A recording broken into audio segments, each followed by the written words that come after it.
A Green Country man's recovering after falling 15 feet out of a tree stand while deer hunting last month. With gun season starting next Saturday, Oklahoma's busiest time of year in the woods, he wants to remind hunters the importance of hunting safety. He shares his story in today's Oklahoma Outdoor Life with Tess.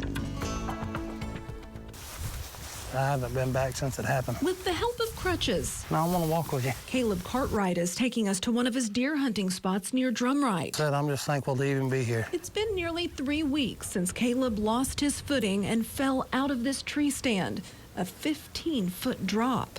He's not sure, but he thinks he might have been on the ground for more than an hour before he was able to call for help. And I really didn't know what happened when I came to. I just knew I couldn't move. Yeah. I tried to get up and couldn't. My legs wouldn't move. Took everything I had to get my phone out of my pocket.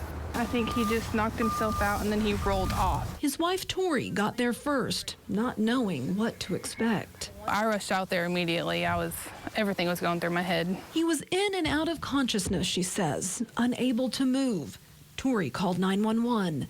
This picture shows emergency responders getting Kaleb out of the woods. EMS and Drumright Fire Department, and I'd like to thank them also. I don't remember all the names, but yeah, everybody that was out there I'd like to thank, and I'm blessed to have the whole town of Drumright behind me. He spent a week in a Tulsa hospital, including 3 days in the ICU. After plenty of CTs, MRIs, and X-rays, they cleared everything and said that he was in spinal shock, and that's just where your spine takes so much impact at once that you can't move.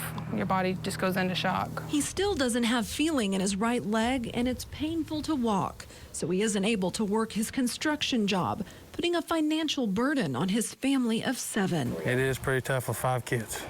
It's very tough. Still, he and his wife know how lucky they are. The outcome could have been a lot different. You know, we could be planning a funeral and I thought about that. It changed my life and my perspective of hunting. He says none of this would have happened if he had just been wearing a safety harness. And if one thing I can preach is safety. I always open them boxes up and put my tree stand up and throw them harnesses away. I didn't think they was any good. But now he knows that's not the case. A lesson he hopes others will learn from too. That's exactly why I wanted to do the story.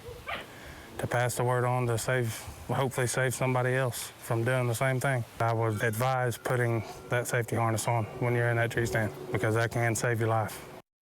Absolutely, and he is lucky to be alive for sure. Kaleb is going to have another CT scan to figure out if a pinched nerve is causing the numbness in his right leg. In the meantime, there is an online fundraiser to help his family while he's out of work. We'll have that link to this story at newson6.com. He said it multiple times during our interview, wearing a harness saves lives. They're comfortable, they're easy to put on, and they're worth every penny that it costs to buy them.